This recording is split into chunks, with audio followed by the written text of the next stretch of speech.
In this video, we're talking all about Lucasfilm. There is a lot of rumor surrounding Lucasfilm right now, and even the existence of it being a Disney property, believe it or not. We're also going to talk about this scathing article from Fortune magazine about Kathleen Kennedy. My God, this is wild. You guys are going to want to see this. This is interesting stuff. All up next, Lucasfilm on OG55.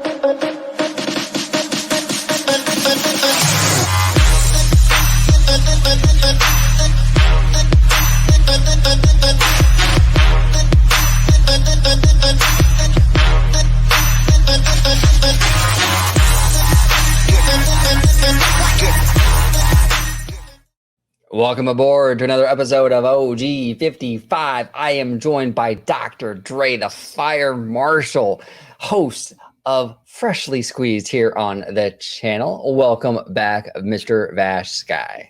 And, well, thank you for having me back, because these are some very interesting topics here that we have in front of us. Lots going on at the Walt Disney Company, and we're going to be talking about a ton of it, actually. Also want to bring up some box office news, maybe regarding Disney's latest release and how that is actually performing at the box office in comparison to, what they've been releasing since. And, well, there's a whole bunch of stuff to get to, for sure. So, join along, fam, and we'll take you right through it. But before we get to that, if you guys want to follow me, you can go do so right down there at VashSky. Just go ahead and type it in, and it should pop up for, as Christine Waysteins McCarthy would say, for all of the robust discussions right there. And if you want to see me, well, it's going to be on the channel you're watching right now at Orange Grove 55. And we have some amazing shows, including the one you're watching, Orange Grove 55 and Orange Nerd, where we talk about everything C-suite related, the Walt Disney Company, and so forth. And you definitely want to go ahead and subscribe to that for sure, because I know we're going to be talking about it a lot. But you can also find my show there as well, Freshly Squeezed, your source for juice, news, and info, squeezed fresh right from the Grove. I think it's fitting because we are talking about Lucasfilm, right? Exactly. So there was this really scathing article from Fortune magazine, and everyone's talking about it. Because look, in the fandom, talking about Kathleen Kennedy and the terrible job she's doing, this, that, and the other, isn't really that unusual, right? On YouTube or these nerd publications, right? Right. Not too unusual, but when the big guns come out, like the big publications like Fortune and the Hollywood Trades or whatever, when they start talking like that, something is afoot. So I'm going to go ahead and we'll start with the Fortune magazine article. Do you have something for me to share on yes. All right. Yes, I do. Oh, let me go ahead and share my screen here. I forgot to do it before the pre-show right there. No worries. Go ahead. Oh, no, I'll go ahead and share it whenever you're ready. I will say, when it comes to talking about all things Kathleen Kennedy, people have used, they kind of tuned it out. It's just like, it's no big deal, because of the people that you're talking about, who have talked about this topic to death, right? People are like, look, what is it? Notify me when something does actually happen. Well, I think something has happened here, and the reason why we're bringing this up right here, especially in like Fortune magazine, for example, is because we saw some of this behavior with Bob Chapek, right? And we were alluding to the fact that, hey, Bob Iger's kind of pulling some strings behind the scenes here, and providing some, a couple of knives, or I should say the kiss of death, right? and marking him for removal. Well, we might be seeing a similar thing here. So Fortune says right here, the Force has left Lucasfilm. What has gone wrong for the studio behind Star Wars and Indiana Jones, and how Disney's Bob Iger can salvage his $4 billion investment. Taking time out of his busy schedule running Disney, Bob Iger flew to the Cannes Film Festival in support of Harrison Ford's latest movie, even posting on social media snapshots of the aging action hero on the red carpet.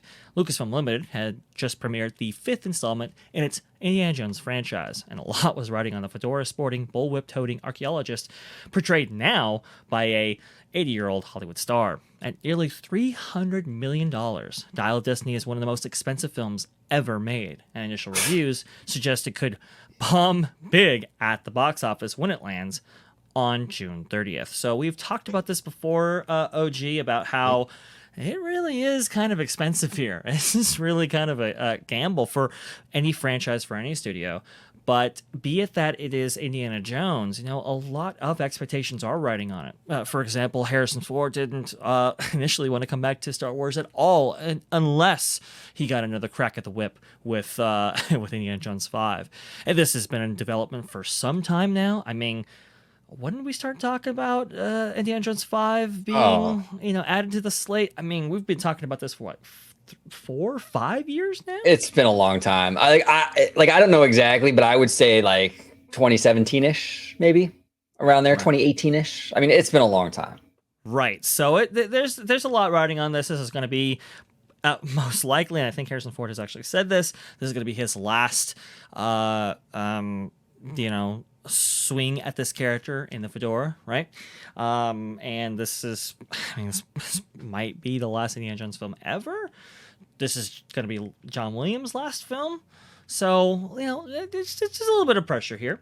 When Iger acquired Lucasfilm for just over $4 billion a decade ago, it paired the century-old animation company with the studio behind Star Wars and Raiders of the Lost Ark. Yet the match made in heaven now risks becoming an albatross around Disney's neck. The third Skywalker trilogy started off with a bang in late 2015 with The Force Awakens, only to end with a whimper 4 years later. As fans deserted the franchise, the studio hadn't produced a theatrical release of any kind since, allowing the Marvel Cinematic Universe, despite its own recent setbacks, to supplant it as Disney's cash cow. It's interesting with this whole Star Wars thing, right? Um, I was talking to you about this the other day, like on the phone, I believe, and it was really Lucasfilm that sort of got the ball rolling with this anti-Disney kind of fervor in the fandom. Yeah. It was really around The Last Jedi, right? Very divisive film that you started to see a lot of the fans kind of revolt about, not just that movie, but about the messaging, the wokeness, as they call it, right? You started to see that, and it was really at that time kind of contained within Lucasfilm. The people weren't like, fans really didn't go after like Marvel or like Disney Animation or Pixar or any of that, right? It was kind of self-contained just for Lucasfilm. And then that cancer started to spread throughout the entire company. Now it's the whole Walt Disney Company. Now the whole company is entrenched in this drama and this anti-Disney fervor that you see. And I don't agree with that fervor. I think it's way overblown and way overdone, but it's there. We can't ignore it. And it started, in my opinion, with Lucasfilm.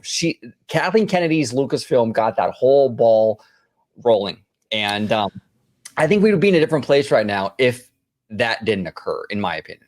Well, and I think you had a lot of stories there playing out. I think the entire industry was going through a change, right? We saw the kind of the rise of the Me Too movement, right? Which I don't I don't necessarily disagree with what actually happened there. There were things that need to be addressed within Hollywood, systemic issues that need to be changed for sure. Absolutely. However, there were some who used that that movement in very destructive ways, I would say, right? Misused it, and sometimes these happen to movements, right? And unfortunately, what was one of the casualties of doing that? Well, some of the maybe let's say gatekeepers who would have prevented some of these things from occurring to these certain franchises or to these certain studios getting into things that maybe were looked at as divisive. Now a couple of years removed from those things, well, those people were removed. Specifically, like John Lasseter, for example, right? John Lasseter being the head of Pixar at that time, the head of actually WDI in some respects, managing the productions of actually many Disney animated films. Well, when he was removed from Disney, he took a lot of talent with him, and also attracted up-and-coming animators because they thought they were getting on the ground floor of Pixar. So a lot of people traveled with him around this same time, right? So we had an industry change as well with the proliferation of streaming and kind of the demand for content. A lot of Disney's executives and some of their best story people that were remaining were stretched thin, and I think that's all kind of led to what we're actually seeing here. Which is really unfortunate, because now, I was going to get to this maybe a little bit later, but I think it's maybe appropriate to talk about here. just take the recently released Little Mermaid, for example. Unfortunately, nobody's talking about this because everybody's talking about Spider-Verse, even though this was supposed to be a billion-dollar hit for the company. And now, what are we estimating that it might be anywhere between 650 million to 450 million? Is that right, OG, for this film? Yeah, that's correct. Which, in all honesty, the problem with this film isn't so much what money it's making. It's more about the budget. Like the $250 million budget is what's really shooting this thing in the foot, or should I say in the fins. Yeah, right. That's what's kind of killing it. If it had a normal budget, like if Disney could kind of rein that in a little bit and do this movie for 150 million, that's a whole nother conversation. Unfortunately, the budget was so bloated that now it needs to make like what do we need for this one? Like 700 million to like break even? I guess so. And here's the thing, OG. Here's what scares me. Usually it's kind of a rough estimate, 3 times a budget, then you get over, right? But I was doing the math on this. And now we're hearing anywhere between 200 million to 250 million for this budget. That's kind of a crazy thing right there. But even if we go straight in the middle, 225 times 3, we're still, higher than my initial estimates there. Now we're up to like what, 7 what is it? 675, is that right? If you multiply it by 3 there. So hopefully it's not 250 million, right? But then you get into the advertising budget, which was substantial. I remember seeing this thing everywhere. So you have that to overcome. And, look, domestically, it's all right. It's, nothing to shake a fin at, no. for sure. But the real big problem here is international. International, it is getting trounced. And to give people an idea of what's going on here, you'll see that this film is the biggest contributor to its box office success is actually the United Kingdom, and we're at 20 million right there. And we can see South Korea, for example, 4 million at the top end of that. If you see that right there, this is in stark contrast to what actually happened to, let's say, Aladdin, for example, right, where its international box office, for example, South Korea was one of its biggest contributors, and that was $91 million. Japan at its biggest, $112 million. And I mean, that's for throughout its entire run in just that one country. Whereas if you juxtapose that against its entire international box office haul at 140 million, we're in trouble. That is a big downgrade right there. We don't even want to get into what's going on with Beauty and the Beast back in 2017, for example. I mean, it's just we've got some massive numbers there as well, and unfortunately, Little Mermaid isn't going to come close to hitting it. And now nobody's even talking about it, so that kind of tells you what Hollywood believes about this too. Yeah. Well, Little Mermaid is Disney's fortunate in the sense where they have a lot of ancillary stuff they can kind of pull from to kind of offset these box office numbers, right? Like, for example, the music, I think, from what I understand, is doing very well on Spotify and Apple iTunes and all that stuff. So the movie's generating income from other areas like that, like the music and like the merchandise, I'm sure, at the parks and things like that. Now, I don't know how it's selling in the parks. I don't have any information on that, but it is making money on that stuff, right? Whereas these other studios don't necessarily have that to pull from like Disney does. So that's working in its favor. But no sugarcoating. And I was rooting for this movie. I don't even like the live action movies. I'm rooting for this movie mostly because I am a fan of Halle Bailey, number one. But number two, Disney needs a fucking win right now. We need all hands on deck. We need a win. And I just want... Yeah, they need a win, So I'm like, man, I really hope this thing does well just for the sake of the freaking company. It doesn't look like it. I think right now we're looking at break even. So we'll see if we're lucky, break even. If we're lucky, yeah. And even that, when you don't get into a film like this and spend this much money to break even, right? Because you could have applied that capital towards any other project. So breaking even is a loss, which is, God, it hurts. But you talked about ancillary sales. And that's interesting because the numbers actually used to track this back, before the crazy proliferation of streaming services, right? Just to give people an idea of what the company kind of left behind when it went so far into streaming, in the industry too. It wasn't just them. Yeah, Right? it's not just. Look at that, $88 million in DVD and Blu-ray sales for The Beauty and the Beast back in 2017. $44 million for Aladdin even 2 years later, right there. And unfortunately, The Little Mermaid won't be benefiting from that directly, at least not to the extent that Beauty and the Beast and Aladdin did, which kind of hurts how much it can make back. Yeah, no, exactly. And not to its own fault. It's just, yeah, like you said, it's an industry thing, you know?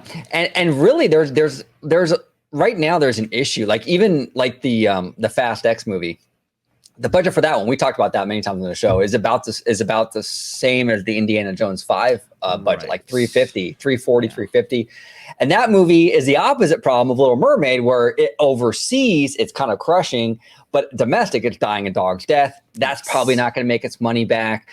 The Flash now, from what I understand, has a sizable budget. Its reviews are kind of iffy. We're not sure where they're tracking, if that's going to even make its money. There's a lot going on right now in the industry. Like really right now, the only thing making any money is Mario and Spider-Verse. That's pretty much it, right? It's wild. For now, but I'll remind you that this, for Disney, this comes at a very susceptible time for them, because they're making cuts everywhere that they can. Exactly. Like you said, we need wins, right? We need wins, unfortunately, there haven't been many to choose from. In the last 5 major releases from the studios, or from the various studios outside of 20th Century, with Avatar, obviously, which we know was a boon for the previous couple of quarters. Just look at the track record. Lightyear, that's what they lost $170 million on that film, and then that's what they'll admit to, by the way. Then you have Strange World, which lost another $100 million for the studio. You have Ant-Man Quantumania, which also was a box office flop. That's going to cost them some big time. Now we have Little Mermaid. That's going to cost them as well here. Guardians of the Galaxy, hey, did pretty well. Not necessarily as good as the second one, but hey, you know what? We can put that in the win column for sure, which, by the way, we predicted before. Guardians win. Don't even worry about it. And sure enough, I think that is what's happening there. But then we have a couple films coming out here with Elemental, which is tracking very, very low for like 30-40 million, I think, opening weekend. And Disney Animation and Pixar, the budgets are usually around 200 milli. Right. And if you're pulling a $40 million opening weekend, and that's sad, because that movie actually looks pretty good, and it actually reminds me of like the old school classic Pixar. Right. But here's the thing too, and I want to ask your opinion on this. Sure. And we might have differences here. I don't really know. But a lot of fans are kind of suggesting that Chapek's like streaming strategy with Pixar for like, I think it was Turning Red, Soul, and Luca, those 3 films. Sure. Yeah. I don't count Onward because that was like right when the pandy hit, and it was in theaters for a little bit. So that was kind of weird. But those 3 films, Luca, Soul, and Turning Red, those went straight to D+. Yeah. People are saying that like, okay, Chapek sort of trained families to just wait for the streaming.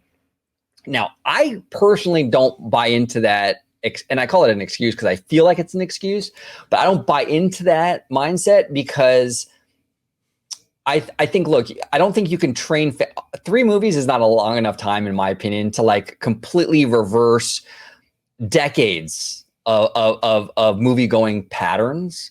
I think really the more likely situation with Pixar is just the movies haven't resonated. It's just Lightyear just didn't look interesting to people, so they didn't see it. I think that's really, it's not that complicated. I think that's pretty much what it is. It just didn't look good. I will admit, when we saw these kind of box office, I don't know, underperformers, let's say. Yeah. From a myriad of studios, not just Disney, not just Pixar, right? But from a myriad of studios, when it came to family entertainment, I kind of bought into that too. I was like, maybe this did train families to kind of hold back. But now that we know, now that we've seen stuff like, what do you want to say? Wasn't there a Minions film produced? Okay, Rise of Gru, and Mario, and Mario, Puss in Boots, and Trolls, right, and some other stuff like that that's come up. Yeah, Puss in Boots is a great example, right? Now that we've seen those be successful, now it's like, okay, all right. Well, look, listen. Even if, let's say, the premise was accurate, right? That Chapek's decisions did retrain families to hold back at the theaters. Well, that doesn't equate to a 60% Rotten Tomatoes score from reviewers reviewing something like Elemental at Cannes, right? I think it's like 60% right now on Rotten Tomatoes. Something around there, yeah. Okay, so what does that tell you? I mean, that to me, that doesn't tell me that, families aren't going to these things. To me, that's telling me that the studio and its output, like you said, isn't resonating with audiences. In that case, it was professional critics. We'll see what the actual audience actually say about this. But these used to be, Pixar films used to be, 90 plus, from reviews and audiences, right? They used to be universally praised and so forth from a wide spectrum of people. And unfortunately, Pixar hasn't been doing that for some time now. You can't blame that on the release strategy or Chapek strategy, for example. That's going to be an internal situation with the studio. Yeah, I think if Pixar released a movie that just people really, really wanted to see, it would do well in theaters. They'll go. I mean, Universal had their own run-in with the day and date thing, I believe. I think it was the Trolls World Tour was the movie where, remember when all the theaters were threatening to like ban the Universal movies? Yes. So these other studios were dabbling in the same shit. Warner Brothers dabbled in all the day and date shit too for a whole goddamn year. Oh yeah. Right. So all these studios did that. So in theory, that should have trained everybody not to go to the theater at all, and that's just not happening. So I think it's a content issue, not so much. It's easy to blame Chapes. Everyone loves to blame Chapes, but I think in this case, I think Pixar just needs to make movies that resonate with everybody. And and look, a lot of these movies I liked. I really like Luca. I thought Luca was really, really good. Soul, I love Soul. I thought it was a fantastic movie. Now, admittedly, I didn't like Turning Red. I thought it was a little obnoxious. Didn't like it. But 2 out of 3 ain't so bad, But general public is just not into it. Lightyear was really bland and really dry. That movie had like no personality. It was just, oh my God, man. And honestly, I think Chapek's team kind of understood that, which is why they dedicated those to streaming, right? They didn't want to take the financial risk of putting something out that wasn't going to bring people back to theaters. There's a cost to distribution and marketing and otherwise. So they contained their costs. Maybe that was the right move. Maybe Pixar isn't the studio that it was when it was under John Lasseter. And to bring it all back home, maybe the same thing is impacting Lucasfilm, but in, for different reasons, obviously. Right. Quote, "The force has left Lucasfilm," said Eric Schiffer, CEO of private equity firm Patriarch Organization, in an interview. Quote, "That emotional connection it enjoyed with fans has been damaged," end quote. Yeah. The Los Angeles-based media industry investor and self-admitted Star Wars fan himself still counts the deal as a success for Iger, but he believes it got lost producing too much subpar content for Disney. And we've heard that from Jay, right? That's what he has pointed out many, many times on this show. Go ahead, OG. Yeah, no, he has. Jay has. Yeah, I would agree with that analysis. I think buying Lucasfilm was the right move. I think it was a success because I think Star Wars, Indiana Jones, these properties fit really well, I think, within the Disney canon, within the Disney family, right? Yeah, I mean, these are properties that have existed at Disney parks for decades, and it seems natural. It's a natural fit, same with Pixar. So I think Iger made the right call buying those studios. Absolutely. Right. It's just, I think that unfortunately with Lucasfilm, they don't have a good studio head. And I'm really tired too. And you can cancel me for this. I don't really care. I'm really getting tired of hearing that she's such a ceiling breaker, Kathleen Kennedy, because she's really not. Who was running her own studio and kicking major ass long before Kathleen Kennedy came around? Please. Lucille Ball. Remember Desi Lou Studios? Mm-hmm. Yes. Okay. Oh yes. Nothing new here. Okay. I'm sorry. She's not breaking any ceilings, and she hasn't done her job really that well. It's time for a new blood. And I don't care if it's Jon Favreau or if you bring a woman in or a person of color. I don't care. Just have the person running the studio that understands the property. And I'm happy. I'm a happy OG. Kathleen Kennedy doesn't understand it, and she's not doing her job. Like the movies financially, okay, have gone progressively down with each one. Okay. I mean, and sharply down if you want to like talk, Solo. I mean, that was like, died a dog's death. I mean, Rise of Skywalker at least hit $1 billion. Yeah. But like the enthusiasm with fans and audiences around Star Wars has tanked, Yeah. It's like that's not the results you get when you have a studio head that knows what they're doing. Exactly. And she clearly doesn't. And that's not, look, I'm sure she's a nice lady. I'm sure she's a great producer. Fine. But this isn't the job for her. You could be Michael Jordan and have an amazing, on the court, you're amazing, right? You can be Michael Jordan and your points every game are like sky high, whatever. Sure. But you get the same dude, on the, I don't know, golf course or some other thing, and he's not so great, right? So it's like general manager of the team, right? Or owning the team. Or owning the team, exactly. And it's not the same thing. It doesn't necessarily translate. So she could be a great producer, but she's not a good studio executive. And she's really, really shit the bed on this. And I'm really, really getting frustrated that we've seen people lose their jobs at Disney. We've seen people leave. We've seen people get fired. And for some reason, she's the only one that maintains her position. And she's had weak ass results. I don't understand it. Now that might be changing. We're hearing some murmurs. We'll discuss that later, but sure. It's frustrating that she's still around because she clearly has not done a good job. It is, and this article, to its very much its credit, points out a lot of the things that are going on with Lucasfilm that are wrong, but then at the last minute, it covers for Kathleen Kennedy again, and it's like, well, wait a minute, hang on here. You've had one franchise, Star Wars, which as we have discussed many times before, OG, which has been damaged, right, a little bit, yeah. just not in the strongest place right now. No, and you have Willow, right, where the episodes for that show were probably anywhere between $7 million to $15 million an episode, right? It gets put out, gets produced, and all that. Doesn't last 6 months on the platform before being removed. Okay, so that's strike two. And now, potentially, we might be seeing a devastating loss for the company in the form of Indiana Jones and the Dial of Destiny. Now, again, that has yet to be released here, but the reviews are not kind to this, and that might scare some folks from actually giving a chance for that film. So what? Yeah. That's going to be 3 for 3 there on franchises that the studio has inherited from Lucasfilm, that she's inherited from Lucasfilm. And yet she hasn't been able to pivot those around and make them, put them in a better spot than where she found them. I mean, that's a really that's not good here. We do need the best people at each position here producing the best content that they possibly can right now at a time when Disney needs wins. That's just how it is. Yeah, no, and Bob Iger right now, this is the time you make bold moves, Bob. If by any chance, Iger, you're watching this feature, I know you're not, but if by any chance you come across as Bob, now's the time you make bold moves. I know it's kind of like, it almost feels counterintuitive when you're struggling to just kind of stay afloat to do some bold moves that are risky.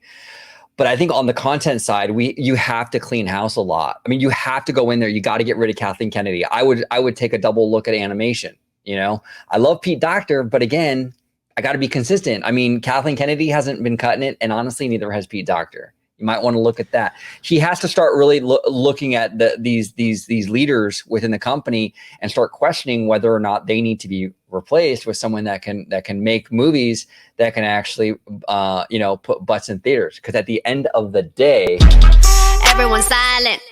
Listen to my money talk. Money talks. I agree. Money does talk. And this is a problem here at Lucasfilm. At Disney, less is now more. Quote, to get the Force back, Lucasfilm needs to reconnect with its Joseph Campbell roots, which I have said many times on this show, actually. Yeah. The inner set of mythologies were all hardwired to that motivated. A set of mythologies that were all hardwired to that motivated Lucas to create Star Wars in the first place, said Schiffer. He argues that the constant hanger to feed the streaming business with fresh material helped sow the seeds for the current malaise. I'll say this too, having a Star Wars film a year like it was tracked out early on, probably not the best move, and that was even before the streaming era. Yeah, really took off in 2020. Yeah, but here's the thing with that too, though. Sure. Look at Marvel, right? Look at the MCU. look at the steady stream of Marvel stuff that we got with up until Endgame, right? Okay. Yep. And no one got tired of Marvel. And I think that's because Marvel, each movie was, I mean, obviously this is all subjective and to varying degrees based on the person in the movie, whatever. But for the most part, audiences were very happy with the movies that Marvel was releasing. So when they did 2 or 3 movies a year, there was no fatigue, because as long as you are producing good content, people are going to be on board. It wasn't really until She-Hulk and the Black Widow movie and all these subpar kind of things that the Marvel fatigue set in, because again, the content wasn't good. With Star Wars, I think the fatigue set in, not because necessarily there was so much, it was because what they were dropping, like Solo and things like that, just wasn't very good, you know? But why aren't those things very good? They went too far. They went too fast. Even Marvel's case, right? When it started out, right? They got the first one, the first one interested audiences, right? Which was, I believe, 2008 Iron Man, right? Yes. And that got people in the door, and that said, hey, we have not just a series of Iron Man films coming out, but a connected universe, right? That got people engaged and got people watching. And then that culminates to the Avengers, right? But even before Iron Man comes out, Kevin Feige is meticulously working on a blueprint for the next series of films that comes out. They get that big old bank loan that helps them drive not only this content out, but also kind of create a system for it. And we go, right? Boom. Whereas Lucasfilm hadn't produced a film before Force Awakens 10 years, right? With Revenge of the Sith. Revenge of the Sith, right? Yeah, okay. So now you're putting on that studio, hey, we know you don't have necessarily the factory established, but while you're establishing the factory, we also want you to establish this film franchise that is going to produce a film a year.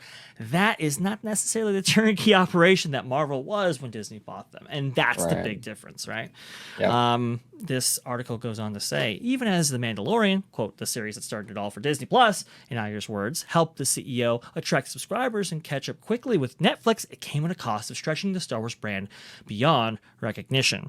Now that growth has faltered, with 4 million customers canceling their membership in the 3 months through March, and Wall Street is pushing Iger to end the scattergun approach of showering creators with money for new content. Instead, investors want him to end the over $10 billion in cumulative streaming losses since the launch of Disney Plus 3.5 years ago.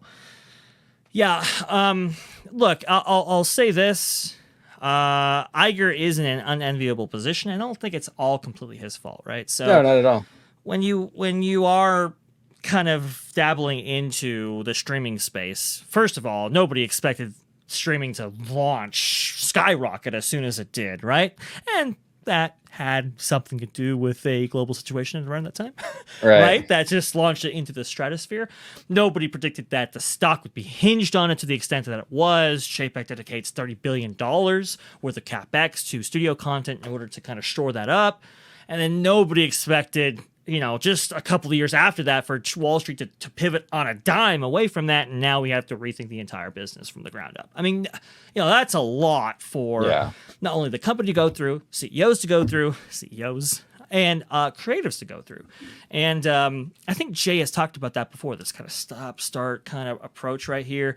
That's a lot for anybody to take, much less a large studio with as much content as these guys are producing, interconnected content, in fact. Yeah, the pandy and that whole thing with streaming. Admittedly, I was on that streaming train. I thought, this is the future. Like, theaters are in trouble, And we emerged from the pandy and things changed. I mean, Spider-Man No Way Home was kind of like the beginning of that, right? The beginning of the end of that streaming kind of mindset where, I think a lot of these studios saw what Spider-Man did, Spider-Man No Way Home, and went, okay, we can still make money in theaters. Yes. And that kind of changed the game. And then Top Gun Maverick came out. Okay, no, we can make money here. And now it's like that these studios are like, yeah, we're not going to abandon theatrical because this is where the bread and butter's at. It's a much different mindset than it was 2 years ago. So it is, and unfortunately, the entire industry has had to keep up with that, including the Walt Disney Company, who bought really heavily into streaming, and now it's like, okay, well, now the whole model is different. This kind of what do you want to say, this honeymoon phase where you're going to allow us to take on huge losses at the kind of promise of profits later. Well, now that has completely been accelerated in a way that nobody necessarily anticipated. So now everybody's having to pivot on a dime to appease shareholders that are demanding profits back. And to be honest, they should be, but that just wasn't what was being said even just 3 years ago. The idea that less is more, the idea that less is often more, I should say, could apply to Lucasfilm's Indiana Jones films, which enjoyed their heyday in the 1980s. Fans were largely satisfied when the titular character finished on a high note, literally riding off into the sunset at the end of the third film. And so when Kingdom of the Crystal Skull was released 15 years ago, the spectacle of seeing an aging Ford emerge unscathed from a nuclear blast by hiding in a refrigerator left no one asking for more. But they will get a sequel nonetheless when Dial of Destiny swings into theaters a full 42 years after the first installment. Factoring in marketing and distribution costs, including the cinema's cut of receipts, it will likely have to pull in around $800 million at the box office just to break even. So that's a little bit lower than what a lot of fan sites are reporting. Like a lot of fan sites are reporting $1 billion. Fortune is saying 800, but even 800, I think is going to be a tough hill to climb. It's going to be hard. It's going to be hard, and we'll see. To be fair, look, and I've said this before on one of the Indiana Jones shows we did. The Cannes Film Festival audience is very hoity-toity. They're not exactly the demo for an Indiana Jones movie. I'll say that. OG, but why release this stuff to Cannes? They did it same thing with Solo. I know that's the dumb thing. That's the Kathleen Kennedy. That goes back to that. But yeah, so this isn't the audience at all, because you could play Endgame to the same crowd and they go, hated it. They wouldn't like that either. I mean, this isn't their thing. And it's like the Oscars, right? Like there's no respect for these kind of movies at the Oscars, and the same kind of deal. But so if this movie gets released, if Indy 5 drops and fans love it, okay, now we're cooking with gas. Now, okay, 800 is in the cards, Right. But here's the other problem too with this movie. And look, it might sound like I'm kind of throwing some shade at Harrison, but I'm not at all. It's beyond his control. But the first 3 movies, he was a young man. I think he was in his 30s, right? Mm-hmm. And he's no longer in his 30s. The dude is he's 80 something right now. So he's a different person, and he should be. I mean, that was a long time ago, and everyone changes. He's a different person. So just being 80 is out the gate going to make it different. It's not going to feel the same. It's just not. And I think a lot of fans are going into this expecting, I want the Harrison from the original trilogy, but you're never going to get that, Now, I think it was smart for Lucasfilm, and a lot of fans, it's controversial with the time travel thing that's been heavily hinted upon with this movie. I think that was actually a smart story device, because now we can get that younger Indy in this movie for some of it. It's not just the old ratchety Indy. We're getting the one that we remember from the 80s, which is cool. Sure. We'll see how the execution is on that. I don't know. Are we going to, look, the deep fake stuff is getting a little better, that technology, but I'm kind of nervous about that too, because is it going to be consistent? Is it going to feel because some of the scenes we see in the trailer are great, but when you're flashing it on the screen for 10 seconds, that's different than sitting in a 2-hour movie and having full on scenes between characters. Is it going to maintain that realism? I don't know. But basically my point is, we're not dealing with the same guy that we were in the 80s. This is an old guy now. And the movie, it's already challenging, no matter what the script is, the story, who's running Lucasfilm. It's already challenging just him being 80 years old. Right. Just out the gate. Unfortunately, it sounds like there were self-imposed limitations, let's say, that made it even harder on them. But we will get into those in a moment. Franchises cannot be measured in box office receipts alone. I agree. Iger didn't come out of retirement in November just to watch his prized possessions wither on the vine. The board expects him to right the ship, breathe life back into the dormant stock, and resume paying a cash dividend to shareholders. To do so, he'll need to churn out family-friendly fare, full of iconic characters and thrilling settings capable of being repurposed into immersive experiences for his amusement parks. Quote, "The value of intellectual property cannot be measured simply by a franchise's box office receipts," said Guy Bisson, co-founder of the media industry research firm Ampere Analysis. Quote, you need to take into account its contribution in streaming, merchandising, and its characters in rides at the parks. Go ahead. And that's what I was saying about Mermaid earlier, was that there's other revenue streams that Disney has that a lot of studios don't. Like when Paramount has a movie, when they drop a movie in theaters and that movie dies in the theaters, there's not many other ways Paramount can really make money on it. They don't have theme parks and stuff like that. Like Disney has a whole machine, a whole, what does Chapek call that? The IP flywheel or whatever? Yeah, the synergistic flywheel, yes. And franchise flywheel. I don't know. Franchise flywheel, something like that. And Comcast Universal is getting close to Disney with that, but no one has really duplicated that Disney model yet. No. You know, and to Universal's credit, they're the closest for sure. You know, but yeah, that's an element here that when they mention like the merchandise, the theme park stuff. Yeah, it's not just box office. Sure. For example, Disney finance chief Christine McCarthy. By the way, that we'll get into. Oh yeah. Okay. All right. Oh yeah, we'll get into that a little bit later on. For sure. We'll get into the strength of brand a little bit later. For example, Disney finance chief Christine McCarthy explained to investors something seemingly mundane as refreshments can squeeze even more revenue out of the Disney World visitor if they can be turned into a Star Wars themed experience. But Lucasfilm, which did not respond to Fortune's request for comment, I'm shocked. Wonder why. Now it is running out of excuses now that a movie based on a Nintendo video game proved that you can still rake in over $1 billion post-pandemic as long as you have the right concept. For this very reason, Iger notably started off his fiscal Q2 earnings call this month by congratulating Universal for the success of Super Mario Brothers. Quote, it gives us reason to be optimistic about the movie business. And I'm telling you, man, like there's something to that. There is something to that. Nothing Iger does is by mistake. Nothing Iger does. He's not just doing that to give Comcast a solid, like, hey guys, you're awesome. Hey, much success. Now, first of all, Iger can't stand Brian Roberts. Okay. So it's some sort of move, right? It's some sort of Succession-esque kind of move that he's doing here, where either he's trying to butter up Universal because of the Hulu thing, or he's trying to butter up the head of Illumination and trying to bring that guy over to Disney or something. That's a move that he's doing. I don't know the angle. I don't know what he's working there. He's working something though. He's working something. He's working something, that's for sure. We'll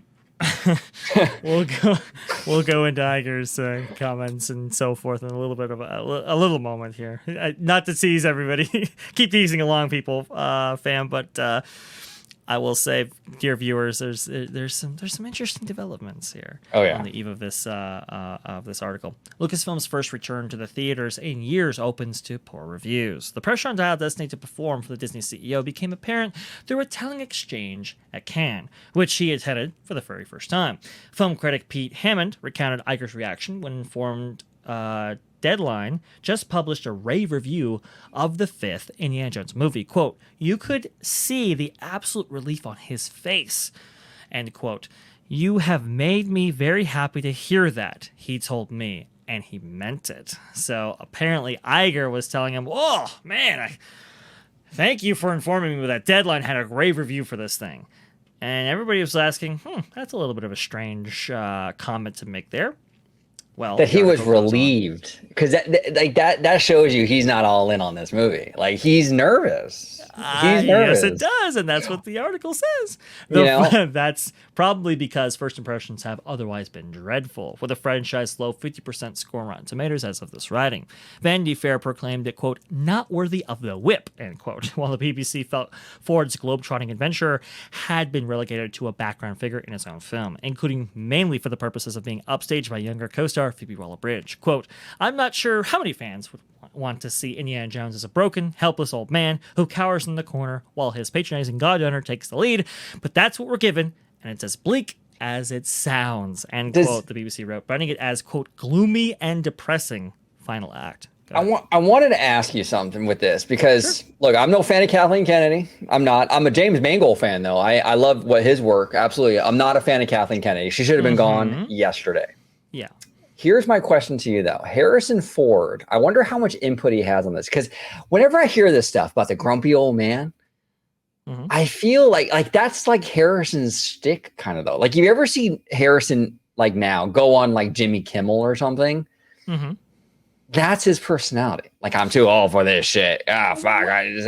Is he inserting this into these films to like, or is this more like from Lucasfilm? And I don't know, or maybe it's both. Do you kind of see that though? How he kind of plays into I that? got it. I get it. Now, I will say, to counter that a little bit, the article does say helpless old man. It's a little bit Okay. different than grumpy. Yeah, well, that's true. Now, That's true. now, look, I think a grumpy I'm sorry, a grumpy Indiana Jones would be appropriate given the context of the situation. Given, I know some details about this film. Where Indy starts off, I think is appropriate for him to be kind of grumpy, right? But Okay. I guess the thing about it is we've seen deconstructions of iconic characters before. Let's say, for example, Luke Skywalker, right? Obviously, when the Last Jedi opens at 2017 films, opening that includes banter between or the first banter that we see between Daisy Ridley and that version of Luke Skywalker was very like, ooh, I don't know about all of this. And of course, that's what led to a lot of fan revolt, right? Because they didn't like how their character was being depicted in that film. To see something similar happen here, I only know how this is gonna go. It's 2017 all over again. Well, and didn't they learn their lesson? Like I did, and this is where Kathleen Kennedy comes in, right? Because it's like, okay, so you did The Last Jedi, which I actually like The Last Jedi. Yeah. I mean, it's with the fans, it's like 50-50. Either you like it or you don't. But I actually didn't mind that movie. But like, but is she completely oblivious to like the conversations around that movie, right? And Luke Skywalker. And you take that and you go, okay, we'll do that with Indy now. Like, why would you like, even if, oh God, like even as someone who likes the movie, if I'm running Lucasfilm, right? And as a fan of The Last Jedi, I'm not going to go, okay, let's do that again. Because I want to get everybody on board. Like it didn't work for Luke. So why are we going to go down that same route now with Indiana Jones? Like it doesn't make any sense. Even if you like The Last Jedi, it doesn't make any fucking sense. No, it does not. Why are we taking iconic characters and deconstructing them in this way or putting them on screen with these awful depictions? Like, look, when we caught up with, I hate to use the analogy, but it's the closest one I can think of, at least right now, when we caught up with Maverick, right? In Top Gun Maverick, he wasn't a broken down, withered old husk. He was still doing kind of the Maverick things. Now, look, I'm not expecting Indiana Jones at 80 years old to be still doing Indiana Jones things that we saw him in the 1930s. It's not going to happen, but does he have to be hobbled? Does he have to be ornery to the point where he's unlikable? Does he, come on. I mean, wouldn't Indiana Jones just be working at his school, which he does at the beginning of this film for sure, but like, does he have to be so jaded, so cynical? Does he have to have like a broken family? And I don't want to give away too many spoilers here, but when we catch up with Indiana Jones, it's like, really, all these bad things had to have happened to him in the lead up to this film. It's a little weird, right? It's just, can we just have an adventure? Can we just go on one last ride? And unfortunately, it's like, we can't just limit it to that. We have to add in all this extra stuff, and unfortunately, that detracts from the film, honestly. Yeah, and you want to have enough conflict or stuff happening where there's a story, but you don't want to pile on either where the guy is just like destroyed. Like you want to have him struggle, absolutely. Otherwise, you don't have a story. But you don't want it like to the point where it's like you said, where it's poor guy. It's like it's tough. It's tough. This is an 80s adventure hero, right? Or 80s action star or icon or whatever.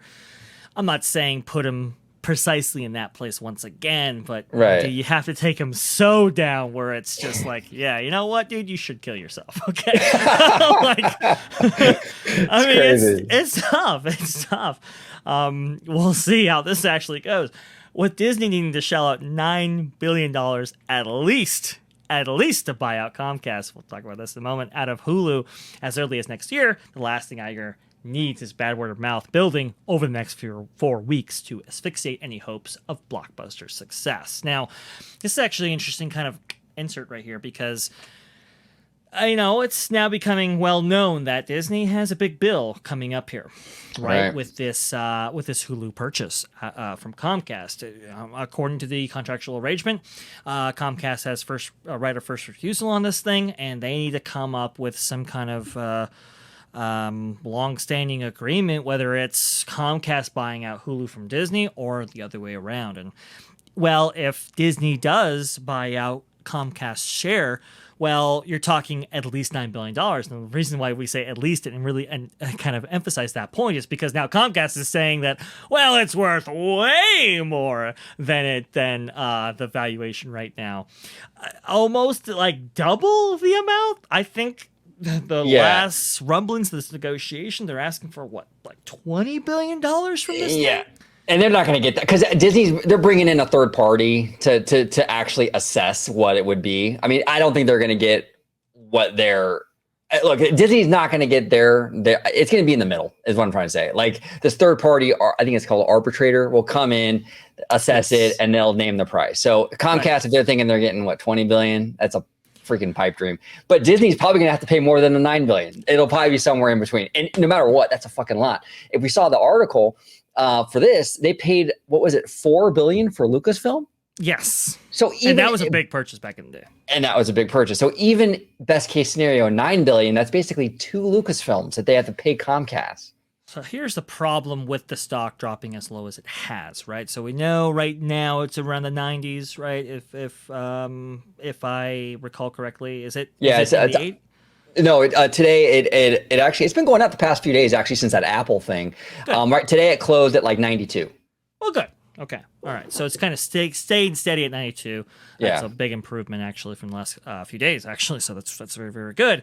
But previously it was at like what, 150 before all of this craziness started happening, and then it went up and then it went down and all these kind of things.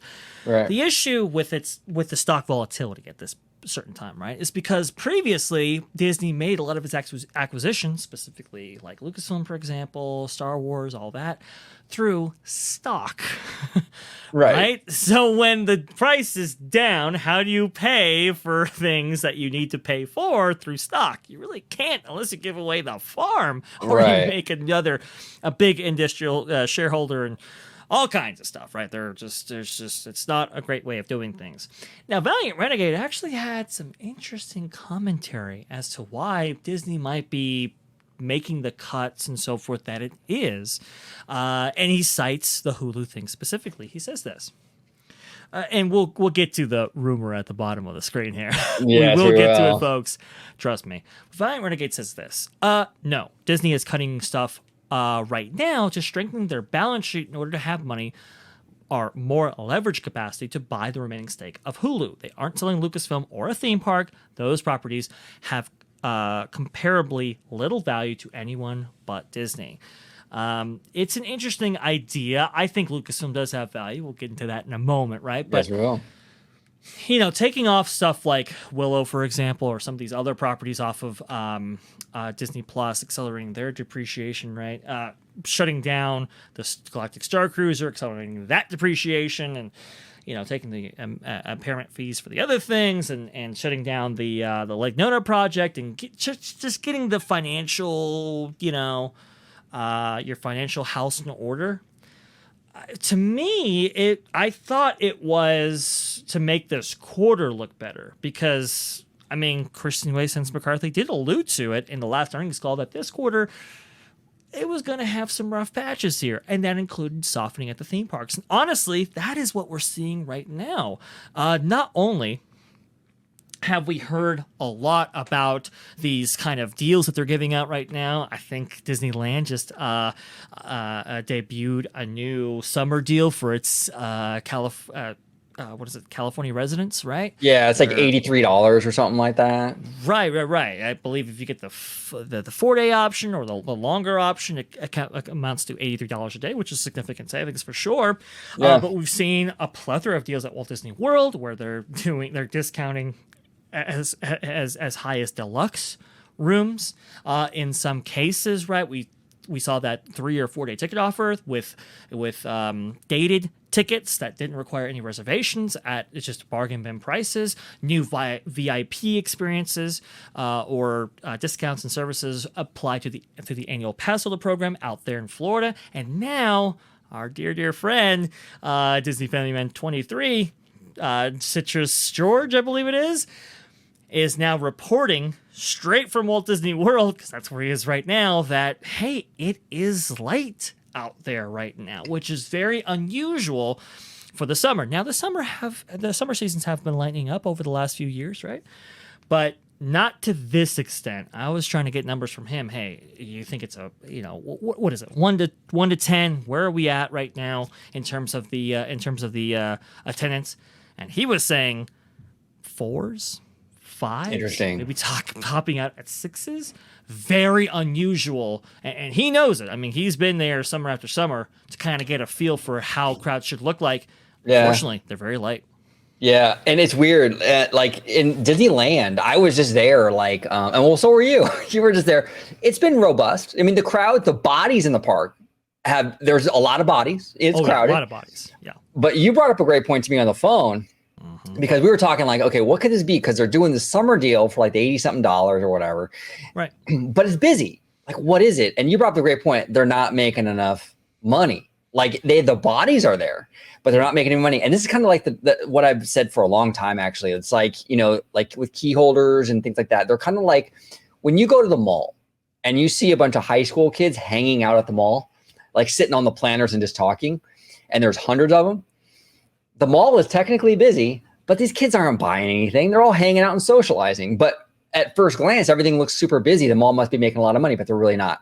Same idea with the Disney parks. You can have a lot of bodies in the parks, but if it's all key holders or people that aren't spending any money, right, it doesn't do Disney any freaking good. And what you were saying, Dre, is that maybe these deals at Disneyland, at least, I don't know, Florida is fucking empty. That's empty. yeah. But Disneyland being busy and still having those deals, it signals that maybe they're not making the money from the people that are actually going, and they're trying to offset that with cheaper tickets, at least, And the way we get to that kind of analysis, right, is a combination of first-hand experience and what they're signaling through this offer. So, in Disney parlance, right, when talking about the financials associated with the parks, they'll use a kind of the term the industry term per cap, which stands for per capita income. That is the measure of the amount of money earned per person in a nation or geographic region. For the parks product, it's for people in the parks, right? How many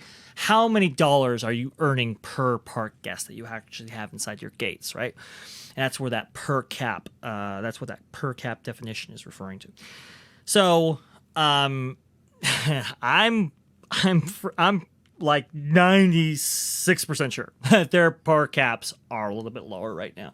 We were at, for example, Lamplight Lounge enjoying our meal, and we noticed that reservations were easier to get than they had been in the past, which was very unusual. And as we were enjoying our meal, we looked over, and I mean, that space maybe holds 10 tables, 12 tables.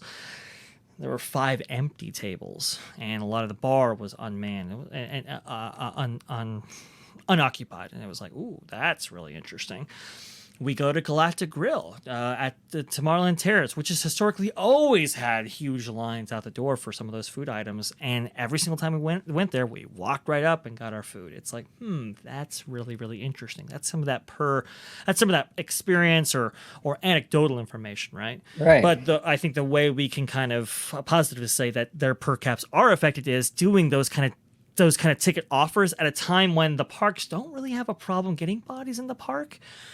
One of the reasons why you might be wanting to do some of these ticket offers is they know that your average ticket goer is going to spend a lot more than your average annual pass holder. So reducing that barrier to entry by offering those ticket offers is a way to not only get bodies in the door, but also bodies that spend money.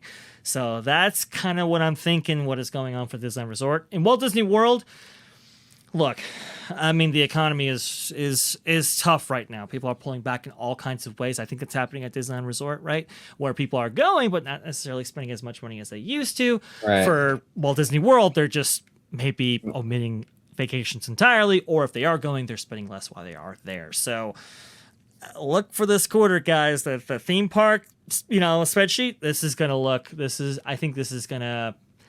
I think Kristen Wasteland's McCarthy is right. All right. I think it's going to look very, very soft.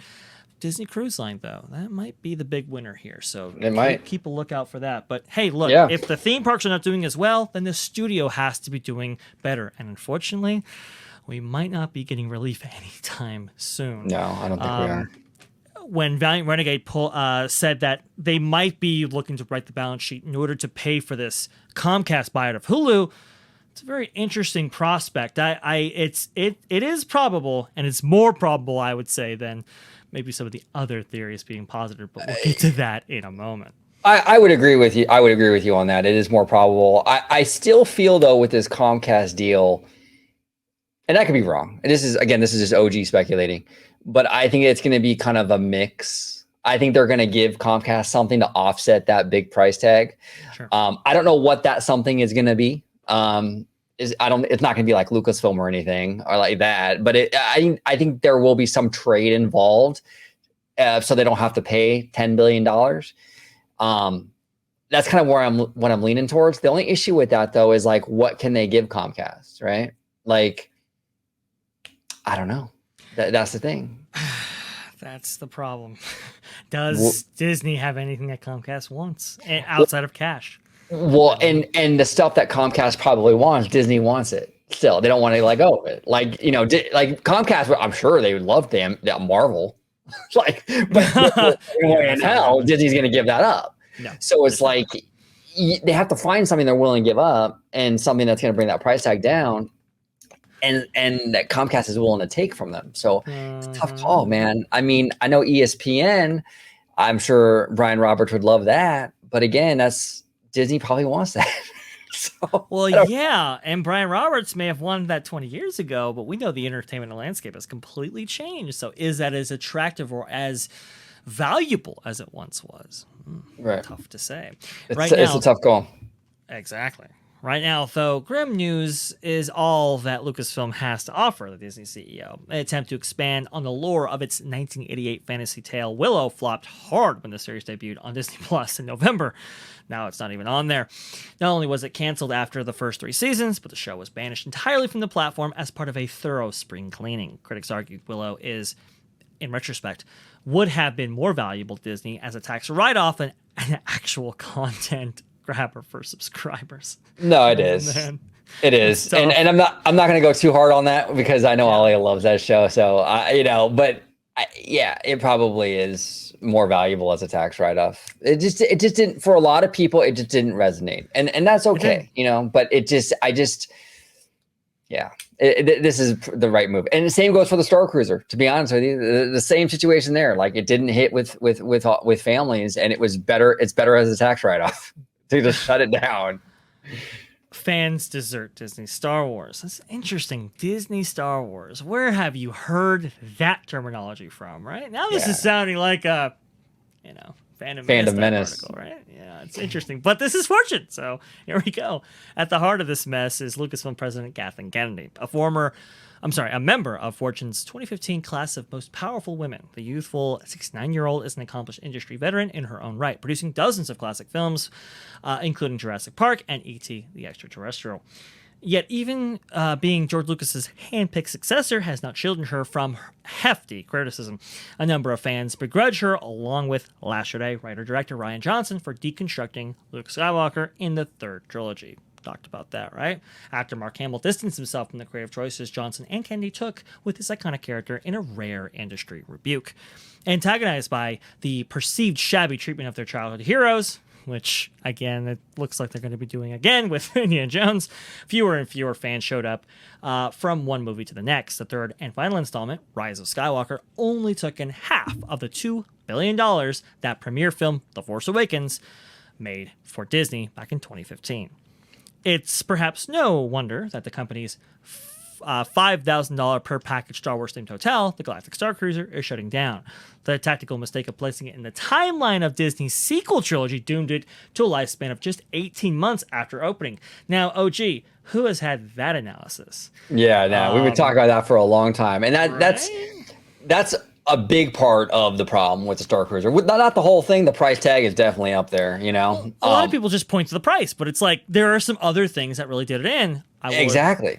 There's other things. I mean, the sequel trilogy is a factor for sure, you know. Right. And for me personally, like I'm a massive Star Wars fan. I love Star Wars.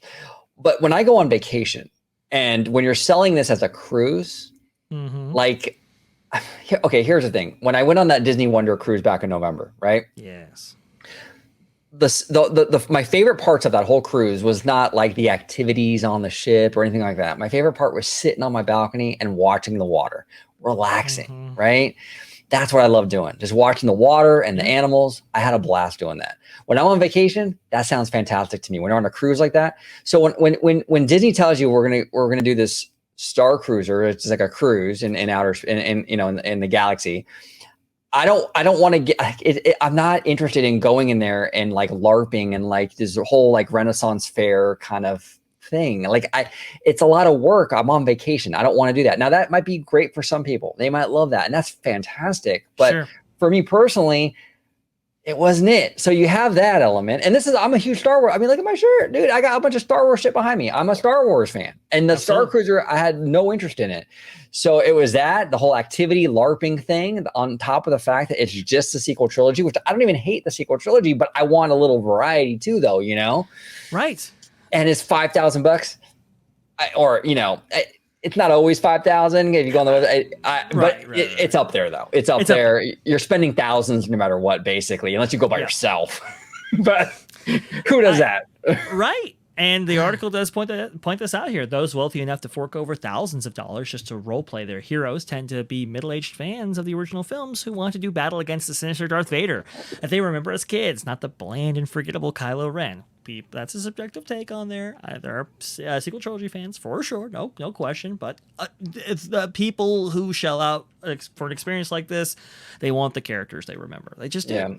Yeah. And I would argue actually, the sequel trilogy's issues were never the characters. Like in actuality, and this is, I'm sure, maybe a lot of people might disagree with me on this, but the characters were never the issue. Like Kylo Ren's an interesting character. Ben Solo, he's interesting. He's cool.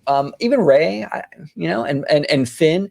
I think these are interesting characters. It was how they were handled in the story that was lackluster. The characters themselves were not the problem, in my opinion. Big issues, right? Big issues.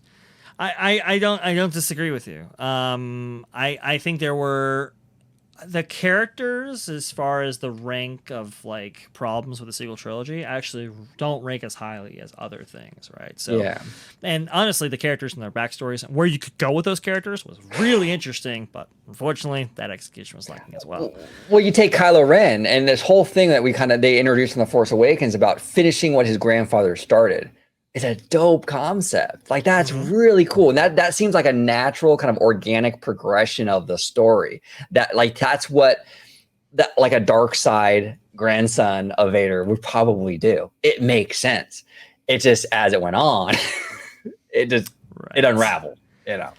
Yes, exactly. Could Kennedy go though? This is interesting. There we Following go. this disappointment of 2019's Rise of Skywalker, no further theatrical films got off the ground despite past proclamations. Numerous Hollywood creatives like Lost's David Lindelof, a Wonder Woman director Patty Jenkins, and Thor Ragnarok's Taika Waititi were all reportedly attached to the new Star Wars projects to no avail. As a result, the Star Wars universe has only lived on in Disney's streaming platform with mixed critical success. Because of the drop-off in interest, Iger and his studio boss Alan Bergman are now in a difficult position. The Disney CEO has not spared high-ranking figures like Marvel's Ike Perlmutter or Victoria Alonso from The Axe, and he has demanded results from his teams in exchange for creative control. Now, here we go, folks. Say it with me now. Quote, there needs to be a direct connection between what's being spent and what's being earned from a revenue perspective. It's all about accountability, Iger said in March. Well, I think there was a show out there on YouTube that was saying that this accountability line was a big freaking deal and that you should actually be looking at it. What show was that, OG? I can't possibly remember. I can't put my finger on it. It's right there, right on the tip of my tongue. Oh, yes, I know. It was our show. We were the ones talking about the accountability train, how it was coming into station, and it has already flung some people off of it. But I will say, though, maybe Kathleen Kennedy is the next in line if this accountability proclamation is to be believed, and if this film is in dire straits as much as it is to be predicted. Yeah, no, I think she's in real serious hot water. Look, we talked about earlier on in this video where like when Bob Iger was on the outside looking in and Chapek was CEO, we saw a lot of similar kind of hit pieces on Bob Chapes, right? A lot of similar hit pieces. Iger has, we talked about it. Iger has connections with these Hollywood and financial folks in the media. And he uses the media to sort of build narratives and to sort of build a case against certain people. He did it with Bob Chapek. It was a weekly hit piece from the Hollywood trades and magazines like Fortune and Forbes and all these weekly hit pieces on Bob Chapek, to the point where by the time he got to the Florida bill, he was like so wounded as an executive at that point that it was like, so. People think it was just the stock price. Oh, the stock went down to 85. No, that wasn't just it. By the time that whole thing happened, he got fired. He had a laundry list of issues. But Correct. The thing is that it was all these hit pieces that built the narrative and got death by 1,000 cuts, right? Exactly. And Iger is doing the same thing with Kathleen Kennedy. He's and believe me, this might sound tinfoil, but I do believe this piece and others like it coming out, or that will come out in the future, I'm sure, about Kennedy are Iger commissioned. He greenlit this stuff. He's building a case against Kennedy, much like he did against Bob Chapek. And I think this is the beginning of the end for her at Disney. She will not be here. Look, John Campea even, he's an insider, I mean, he is. He's basically like YouTube, Hollywood reporter, Yeah. And he's saying he gives her till the end of the year. That's and this Campea isn't like, that's not, and that's Campea. That's not, we're not talking Doomcock here. This is John Campea, Mm-hmm. I will say this article goes just far to the edge of saying that she's out and then she's not here. We'll continue. Yeah. Older Star Wars fans want to see Kennedy go in favor of someone like Jon Favreau, the Iron Man director and creator of The Mandalorian. Allegedly, negotiations over whether to renew her contract are due to expire next year, and they are slated for this August. So, we didn't have to wait long before we found out, even when Chapek was approved, that he was out. So, I wonder how those negotiations will go this time after after Dial of Destiny is actually released in theaters. But it says right here, quote, "My bet is that she stays, just with a different mission. Wager Schiffer. The problem isn't Kathleen Kennedy." Come on, how are you gonna say that? If it was anybody else in this position, and you had 3 franchises that are in worse straits than when you actually pick them up. If you had box office failure after box office failure, like she has had, and now you have Willow being taken off of the streaming platform 6 months out. We have falling merchandise numbers, all this kind of stuff. If it was anybody else, she'd be out the door. And now you're gonna say at the very end here, not so bad. She'll be still there. Come on. And what how is do you? This? No, that's baloney. And how do you get her in a different mission? What are you going to do? You're going to demote her? That's even worse. Yeah, exactly. What are you going to do? You're going to demote her? She's going to be like the VP and have Favreau? She has to go. She just has to go. And it is her fault. She runs the studio. The buck stops there with her. And I understand some of the stuff is beyond her control. I mean, obviously she has a boss too. Mm-hmm. But here is the thing. Mm-hmm. It's been 10 plus years since she's been there. Yes. And she's the only studio that has had consistent problems keeping directors, announcing projects that ultimately don't go anywhere. No other studio in the Disney wheelhouse has had this problem to this extent. Not Disney Animation, not Pixar, not Marvel, none of them. Now, I know a lot of people, the Kennedy people, are going to tell me in the comments, oh, but what about that time they had to replace the Brave director? Okay, fine. You know what? 1 or 2 directors at Pixar after since 2006. Fine. Ridiculous. Yeah. Come on. Compare that to Kennedy. She's fired more directors than she's made movies. In 10 years, by the way, guys. In 10 years, she has hired and fired half of Hollywood. Okay? Don't give me that. I got my list, folks. You want me to read my list? I can read my list. You don't want me to do that, okay? It'll make you look real bad. She's just not very competent in this position. And look, that's okay. Not everybody is. This is a big task here that you have to shepherd not only one, but 3 franchises, right? And create content that, that it has to be set on a kind of release schedule, right? That it's according to the company's directive. It's a lot to manage. I'm not saying it's not. It's just she's not the best at it, which is fine. But now it's time to kind of, acknowledge this and move on. Absolutely. Almost there. Go ahead, sir. We're almost there. Okay. We're almost done, folks. And this gets us to the second part of this right here in a moment. Yeah. Everything can be fixed with the right script. If Indiana Jones does flop, what then? Disney is 18 months away from getting a new CEO. Could Iger's successor, unwilling to mop up his Lucasfilm mess, consider a disposal? Unlikely, argues Ampere Analysis Bisson. Ingenious storytellers can always dream up more compelling Star Wars content so long as they own the IP. Yeah. Quote, I cannot personally see Disney offloading Lucasfilm in the immediate future, the industry expert told Fortune. I'll go ahead and finish this out here. Perhaps since they need to deliver after a long creative drought, Kennedy announced in April that not 1 but 3 Star Wars films were in the works. Yet even those show the Lucasfilm boss is unwilling to commit to any one overarching narrative in favor of spreading her bets. The trio are conceived as separate standalone stories, each set in a different period.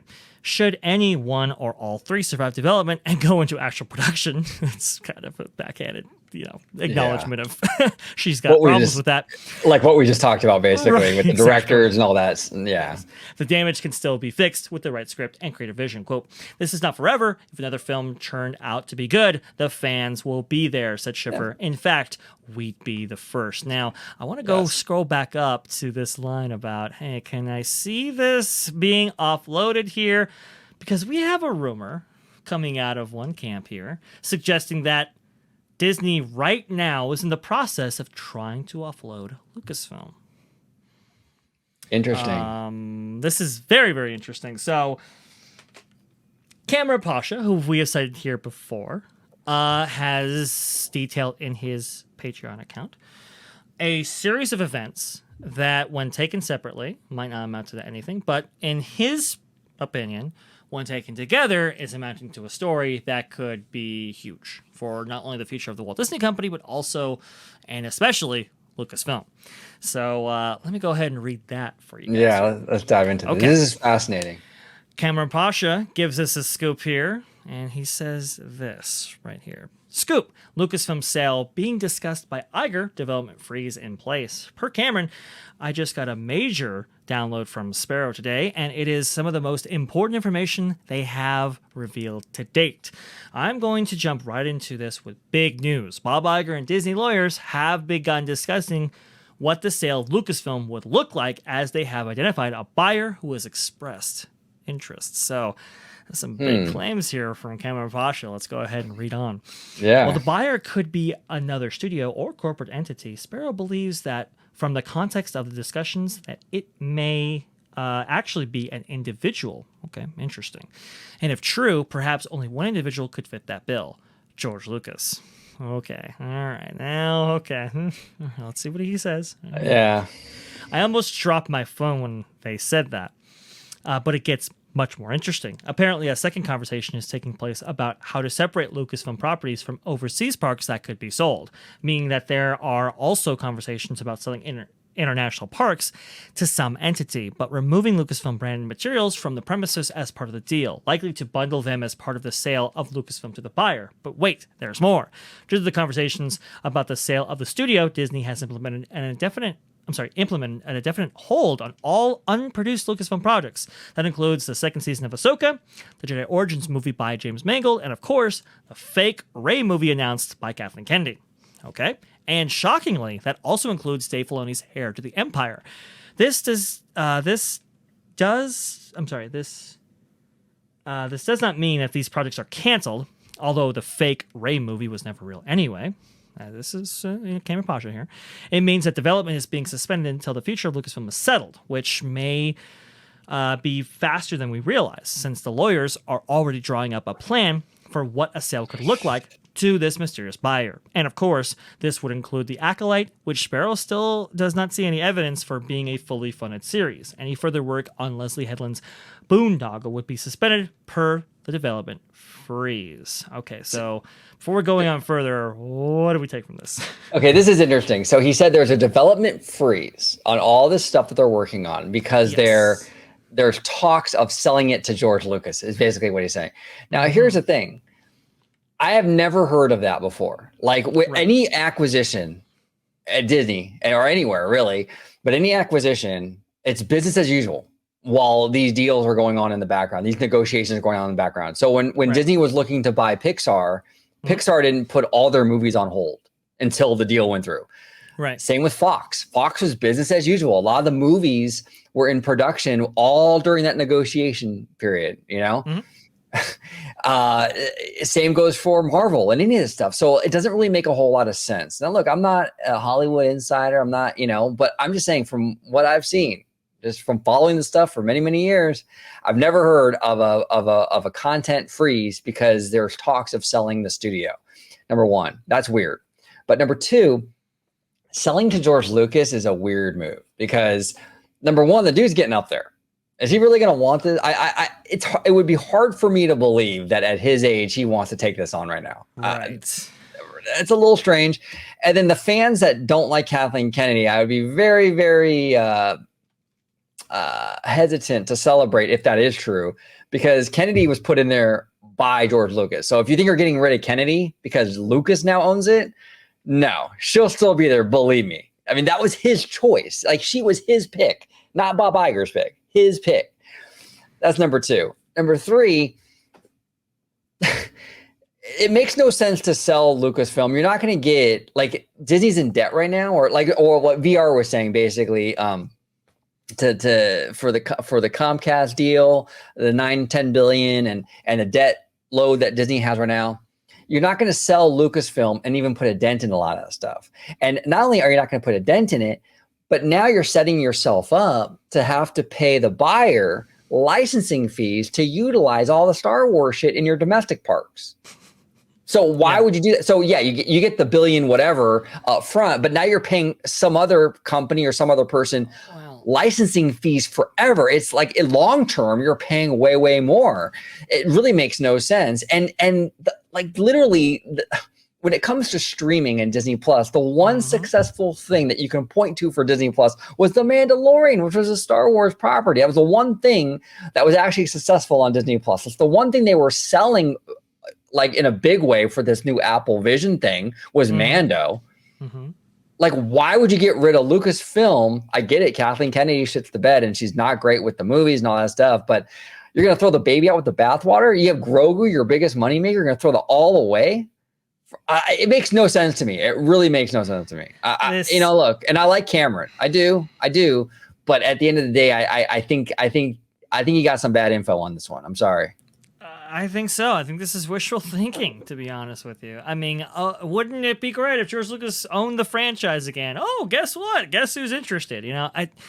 Look, like you said, he's 79, right? He wanted to kind of clean his hands from this thing because honestly, it just gotten not only too big for him, but it was becoming kind of a deal where it's like, okay, if I pass this down to my family, now they have to take the brunt of all the fans and stuff like that. Isn't it in better hands with somebody like Disney, who I've worked with before to bring some of my projects to life? It's like I think it's best to let this thing go. Why would he be? And from what I understand, he's contributing to Star Wars product right now, and it's not like he's been completely barred from Pinewood or something.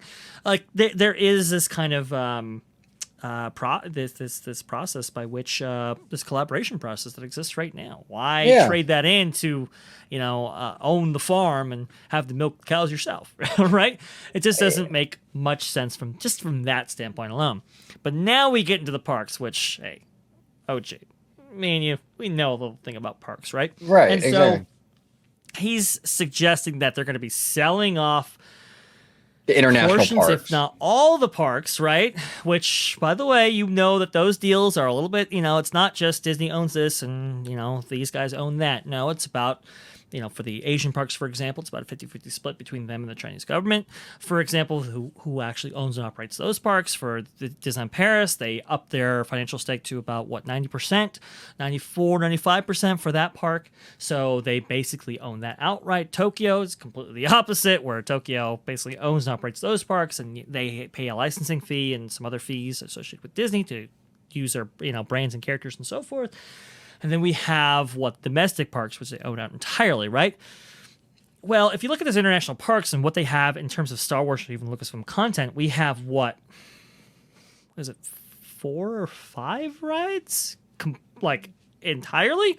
I think we're talking, the Indiana Jones roller coaster and Hyperspace Mountain and Star Tours. That's 3 at Disneyland Paris, right?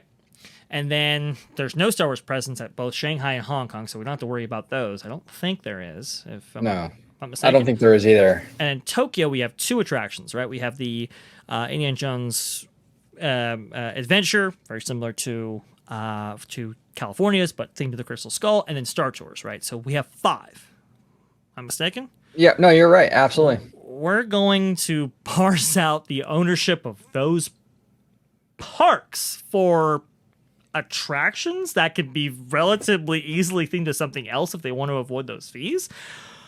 It doesn't make any sense. Now, before, George, there's a grain of truth in every single thing, right? Back in the day, when Disney didn't own Star Wars, and George Lucas did, right? They would license out the use of his characters and IP for their attractions, right? And for every single attraction that was in a Disney park, Disney would pay George Lucas $1 million a year per attraction on an ongoing basis, right? Just to have this in the park. Now, if Disney wanted to avoid those, they don't have to sell their stake in their international product. All they would have to do is retheme those attractions, and then there you go. You get that. We don't have to pay you a dime. And that's if they sold the theme park rights. They could withhold those as well. It makes no sense, especially for a ride like Star Tours, which is a simulator. I mean, we've seen them already, many iterations of that kind of ride. Yes. With Body Wars, old school Body Wars. The Iron Man attraction, right? The Iron Man thing at Hong Kong Disney. I think it's Hong Kong. It's Hong Kong. But that's an easily rethemable attraction, and even Indiana Jones. I mean, they're Jeeps, right? You can theme it to something else. Sure. Tokyo Disney is really good at these kind of original storylines. Look at their Tower of Terror. Really cool kind of mystical kind of backstory. You can do something like that. Take the indie out and do something cool like that. I'm telling you, that's why this story, it just doesn't make a lot of sense. It doesn't make a lot of sense. And people will point to Power Rangers, for example, right? So Power Rangers is one time in Disney history where they bought something and sold it right back. To be fair, they did this a couple of times during this period, in kind of the early 2000s, kind of the last vestiges of the Michael Eisner era. Remember, he bought the Mighty Ducks, he bought the Angels, and they had to sell those. Okay, he bought the Power Rangers thinking, it's going to be a big consumer products boon for the entire company, and turns out it was a boondoggle. It didn't work out. Sold it back, pennies on the dollar.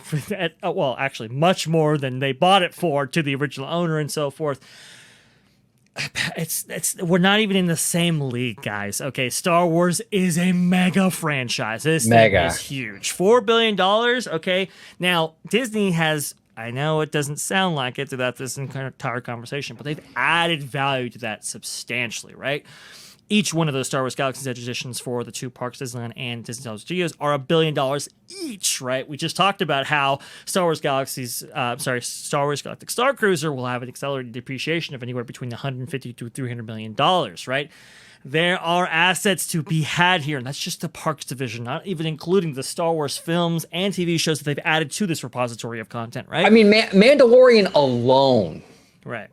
The merchandise power from Mando with the Baby Yoda stuff. I mean, it's why would you sell that? Because Kathleen Kennedy couldn't make it work?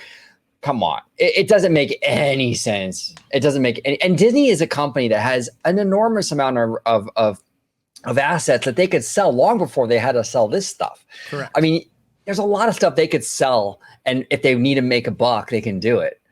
You know, and here's the other thing too, right? We talked yesterday about this Apple Vision. Sure. That whole presentation. If I'm Lucasfilm, I'm not worried about getting spun off. Now, if I'm Pixar, that's a different story. That whole presentation represented every single studio of the Walt Disney Company except Pixar. Yes. You had Mickey Mouse. That's true. Right? You had National Mickey Geographic. Mouse, National Geographic, which was Fox, Marvel, heavily Marvel, and heavily Star Wars. I didn't see any Woody or Buzz on there. Now, that's a studio I'm more worried about. Lucasfilm is safe. They're not selling Lucasfilm. I'm telling you that right now. They're not selling Lucasfilm. And to be honest, I don't even think they're going to sell Pixar, but I do think Pixar is in danger of being folded into Disney Animation. That would be a consolidation, right? You would just fold in Disney Animation and maybe use the Pixar moniker in some respect. But, you know, that's kind of getting rid of a separate company, a separate tranche, right, if you will, right, with its own head count and what is it? Its own executive structure and its own, you know, monthly expenses and finance, you know, all that, consolidating that into Disney Animation. Look, I know a lot of hardcore fans may not like that, but financially, if you take away the names and so forth and the history, it makes a lot of sense, right? Okay. That's a whole lot different than selling off or offloading Star Wars, which is one of their biggest franchises. It is, folks. And look, I understand that Kathleen Kennedy is, you know, shit the bed, obviously, right? But you don't throw out the baby with the bathwater just because she screwed up. No, you reorganize, right? You get a new executive team up there, and you try them out for a spell and see if you can actually turn it around. Long before you even think about offloading something like this, it's still a magnificent asset to have. It's just been mismanaged temporarily right now. Yeah, and here's the other thing too. If Disney has still kept the Muppets.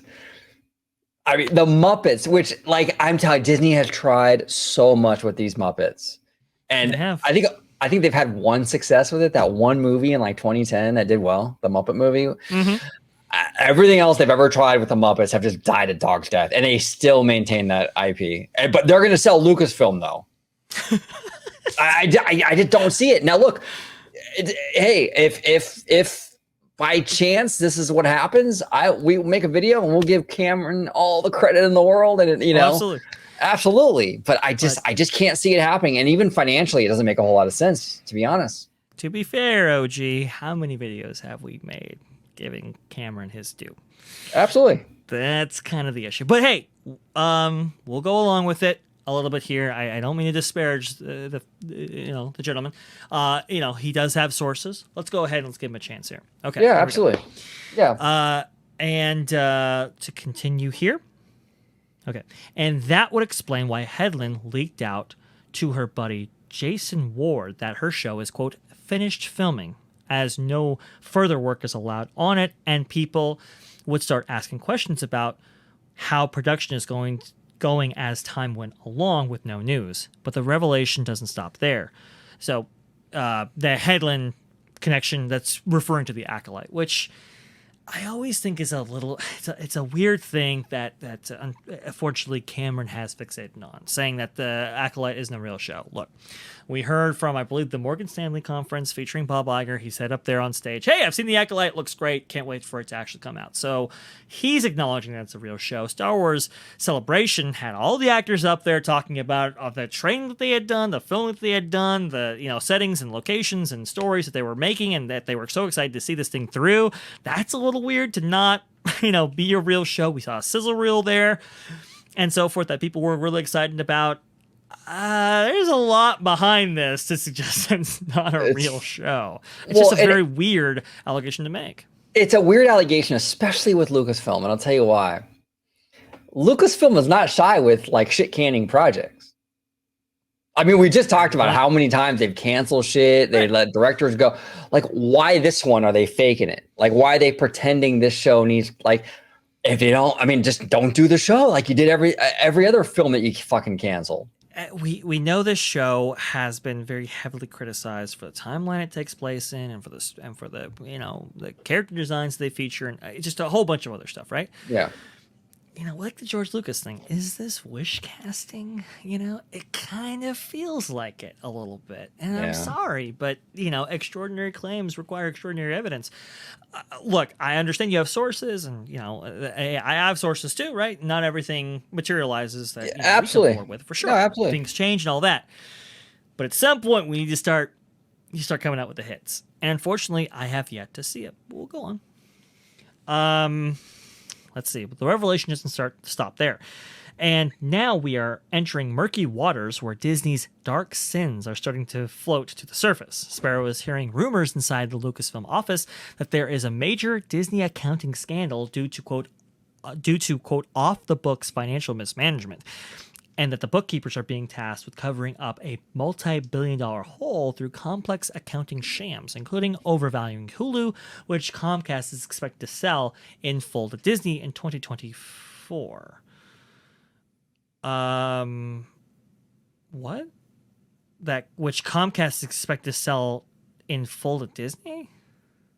Okay, yeah. I guess I guess it is right. Yeah, it would be. Yeah, because Disney's buying their share. Yeah. Okay, I get it. All right. Okay. So he's suggesting that the discrepancy between what Comcast is asking for and what Disney's valuing it at might cover up some accounting mismanagement. Is that right?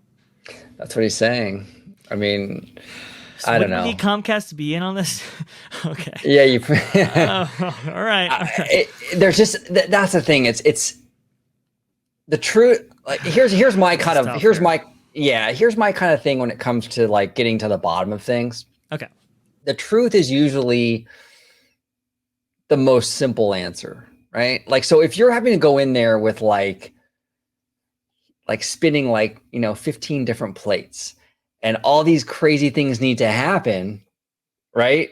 And like perfect subsequent order, it's probably not the truth about, and I'm not saying he's lying. I'm just saying that this isn't the reality on the ground. He's hearing what he's hearing. I'm no doubt about that. I want to make that very clear. I'm not questioning his character at all. Absolutely not. But what I'm saying is that like the truth is usually a lot more simple. And if you're having to do all these backflips and like this weird maneuvers, these mental gymnastics to get to a place, it's probably not what's really going on. It just seems like a lot has to happen. I don't know. And look, this could be what's happening. It just feels like a little weird. They're going to sell Lucasfilm. They're trying to cover up some money. Like, well, yeah. So it's like it's look, I don't mean to use this analogy with Cameron, but it's like a dog with a bone, right? Can't just let it go. So everything has to be conformed around in order for it all to make sense. And it's like maybe you just got that story wrong. It happens. Right. Look, it happens.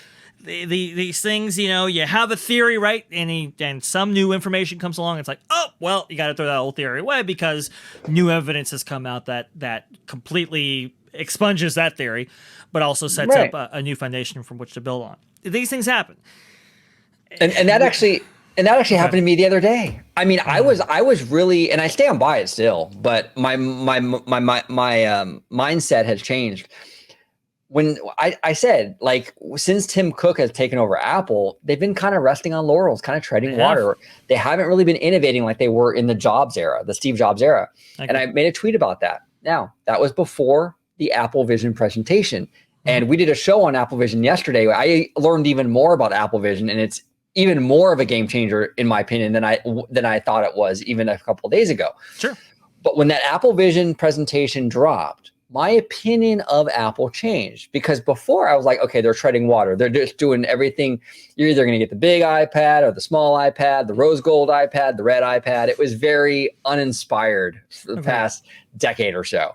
And I stand by that. But my opinion changed when they dropped Apple Vision, because this is the kind of product I could see Jobs releasing. This is a game changer product. So it goes to your point, Ray, where you can have an opinion or a theory, and when new information is present and it doesn't jive with that opinion, it's okay to say, look, upon the new information, my opinion has changed.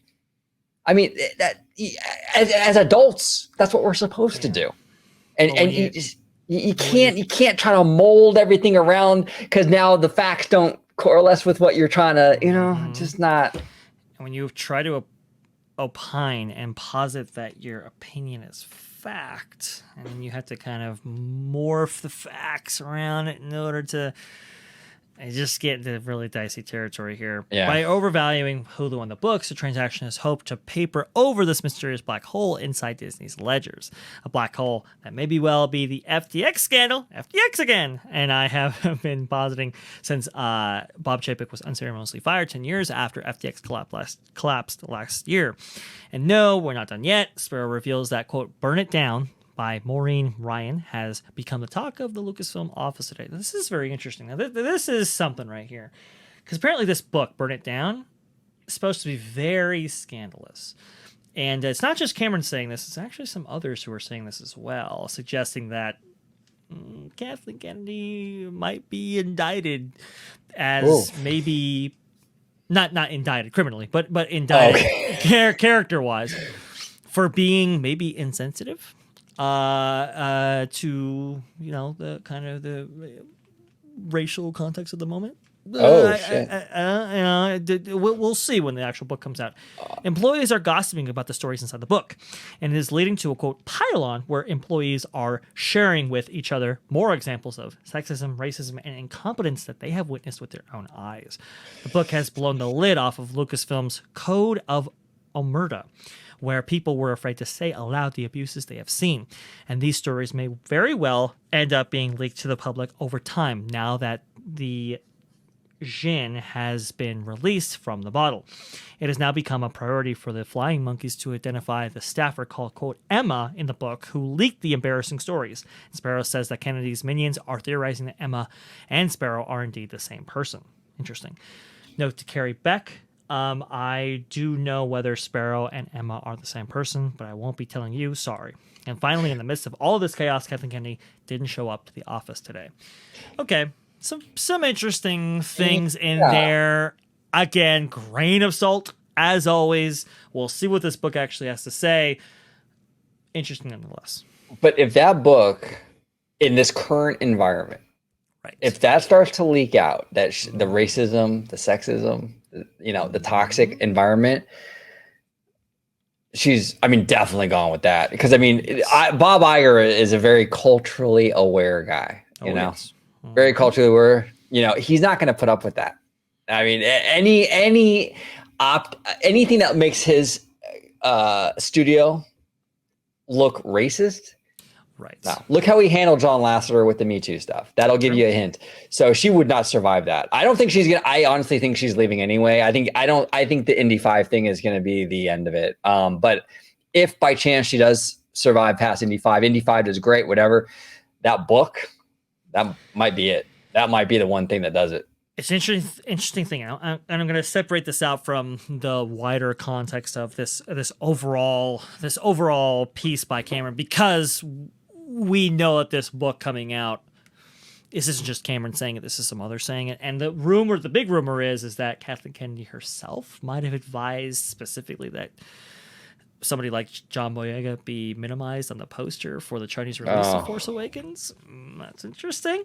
Also, too, that maybe Bob Iger himself is commissioning some of these stories, or not, at least stopping them from being published in order to get Kathleen out. Now, we have seen that Bob Iger does do these things in the media, and so yes, he does disparage people and get people removed.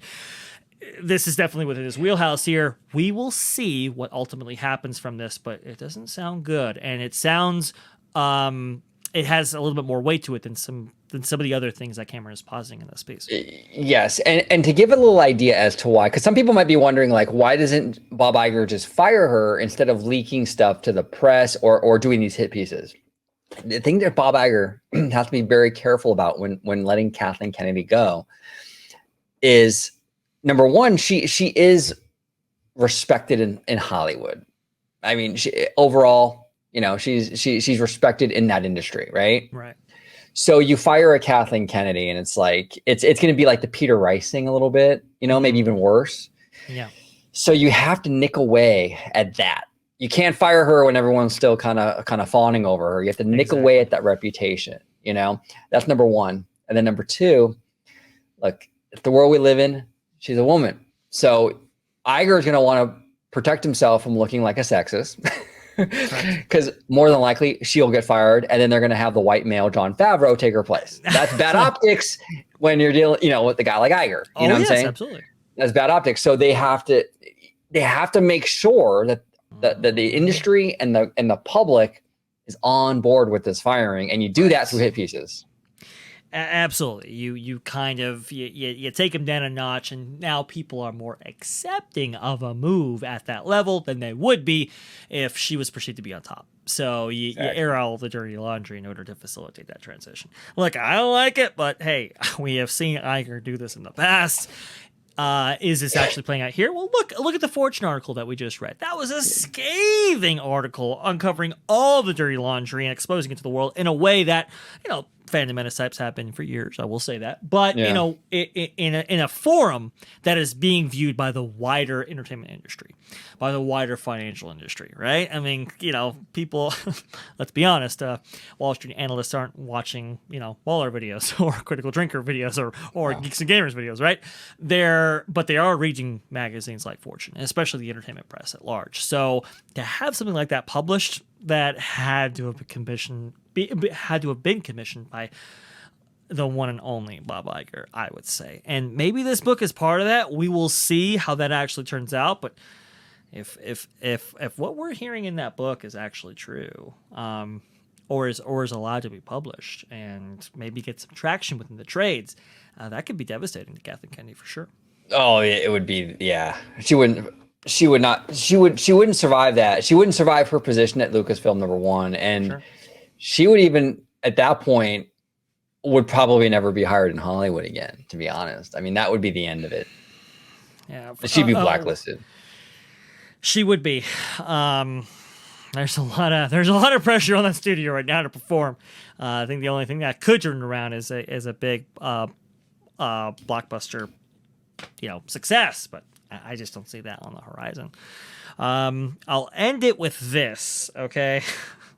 I don't mean to end it on a bleak note, but Bob Iger did say back in the Morgan Stanley call back in February, he said this: Disney is very strong. It's the most powerful brand in certainly family entertainment. And we have a film coming up, Little Mermaid, and live action. I think when you see it, it will remind you of just how strong the brand is. At this point, the brand might not break even, if that is true, with that film. Bob, I'm just telling you right now, we got a lot of work to do. And we do. It's going to start in many different areas, but should be included in that list has got to be Lucasfilm. We have got to turn the ship around here, where we are hemorrhaging cash from all different levels. And it has to start from the top on some of these areas, and it has to include Kathleen Kennedy. Yeah, you got to make bold moves when you're going through something like this. And I think he's worried, like I think a little bit, to make too many changes, like crazy changes, like firing Kennedy and firing like Pete Docter, and because he's afraid of like what that's going to do to the stock price. You know what? If the replacement is good, I think it would actually be beneficial to the stock price. I think Wall Street wants to see that, because we're not doing that great right now, and to kind of like to keep it so safe, I think inspires less confidence than if you go in for those big moves, right? And you don't just make big moves to make big moves, but you have the right people replacing the people that you have the right people move in, like a Favreau, or you get the Illumination guy that just did Mario. You get him in for Pixar or something. You have the right people move in that have proven success rates. And I think the industry and I think Wall Street would applaud it. I think that's what they're hungry for right now. And as fans, we want to see big changes. I want to see the accountability train. I want to see that, because I think that's how you get better. You're not going to get better by doing the same thing. You're not going to get better by just doing the same thing that you were doing a year ago. You got to make changes, Bob. And we're rooting for the Walt Disney Company. We want the company to do well. We're not saying this to like shit on the company or Iger and that. We know that in order to become better, to make these movies better, to make better content, this is what you have to do. You have to acknowledge your problems now. You have to acknowledge your problems and make big moves. And unfortunately, it just doesn't seem right now, at least, that Iger wants to do that for some reason. It's like he's dragging his feet on the Kennedy thing. I don't know, man.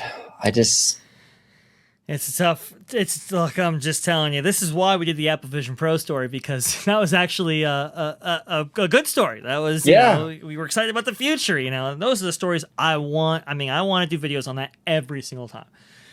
But you got to acknowledge that we're in a tough spot right now. We just are on multiple levels here, and I think the quarter will reflect that. And so what can we do to turn it around? Well, you know, I mean, we've fired 7,000 people already. Maybe it takes a couple more. And, you know, I think a change in leadership is necessary at some of these places. We'll see about Jennifer Lee and Wish and so forth. We'll see what goes on. Yeah. There. Maybe Pete Docter. Maybe Kathleen Kennedy. Maybe not so much. Yeah, I think if I'm Iger, I'm probably giving Leah. I don't think she's quite there yet, because she did have a big hit with Encanto. She did. Huge hit. You know. Really the only blemish on her record is Strange World. Okay, everyone's gonna have a bad day at the office, but the biggie though, I mean, Kennedy it's been a decade of this shit. I mean, it really has, you know. And then Doctor too, he's been kind of flubbing. I don't know. You know, you look at Pixar's heyday and you compare it to now, it's like, it's a little soft, shaky. You know, can we improve that at least? Until we can inevitably consolidate the studio, I guess, is the word around the street, right? Maybe we can. Or maybe he just omits Pete Docter entirely and decides to go along with this consolidation effort now. We will see, but changes need to be made because, man, we can't have a string of failures like this ever again. I mean, I remember back in the day when John Carter or Tron didn't make as much money as it was supposed to, and the whole company took the hit. Mars Needs Moms, for example, right? Back in the kind of earlier Michael Eisner days, before the acquisitions actually really took off. I remember that, and it was dark because, yeah, the whole company would have to kind of assist in making up for that loss. That was just from one film. We've had a string of 5? Potentially, yeah. We gotta start getting wins, folks, for sure. Well, you know, it's an interesting thing too. Before we close it out, sure. When Chapek took over, Iger was still there, right? And he even said it publicly, like I'm here, but I'm focusing on creative. Like he's more hands on with the creative stuff, right? And that was like 2020, 2021, 2020. Yep. Okay. And now it's 2023, 2022, 2023. We started to see content coming out from like Marvel and these various studios that have been kind of underwhelming. Yep. Is there a connection there? I don't know. I think there is. You know? Well, I mean, look, Iger did say that he was going to be leading the creative effort at Disney under Bob Chapek, right? So a lot of these things, I'm guessing, have had influence from Iger, and they haven't resonated. Okay, well... You know, okay. Well, maybe there is some blame to be shared by that, but it's either Iger or everybody else at this point. Yeah, no, 100%. But Dre, fantastic conversation today, talking all about the studio, the theme park, Kathleen Kennedy, Lucasfilm. We talked a lot about a lot. So, a lot, yeah. A lot. So I want to thank you, brother, for coming on as always. And if you could let everybody at home know where they could find you on social media. And from what I understand, later today, you're going to be on the Pro Show, if I'm not mistaken. You can plug that too if you'd like, sir. Yes, this show is going to come out next morning. So yeah, technically I would be by the time you are watching this. Be on the Pro Show on, I believe, 2 p.m. PST, 5 p.m. Eastern. And yeah, I guess we're going to be talking about a whole bunch of stuff going on in the entertainment industry, including Lucasfilm. Maybe this rumor will actually come up, and what's going on with the Disney company. So you guys want to tune in for that. That is going to be at the WDW Pro YouTube channel. Should the live notification should be up there. So just tune into that, and we'll be popping on here shortly here. But if you guys want to see more of me, even more than that, I don't even know why you would, but you guys do. You can go ahead and type that VashSky in right there into the browser, and I should pop up on Twitter for, as Christine Waysense McCarthy would say, for all of the let's see if I can find it here. Huh? Robust Discussion right there. And if you want to see me, well, it's going to be only the one place where you can find me the most, the exclusive, right here, Orange Grove 55, where we have some amazing shows, not only lined up, but, a part of our network of shows, right? Orange Grove 55 and Orange Nerd, the original flavors, as hosted by the amazing gentleman right here to my left, right here, where we talk about everything Disney company related, practically C-suites, the entertainment industry at large, and so forth, like the show you just saw now.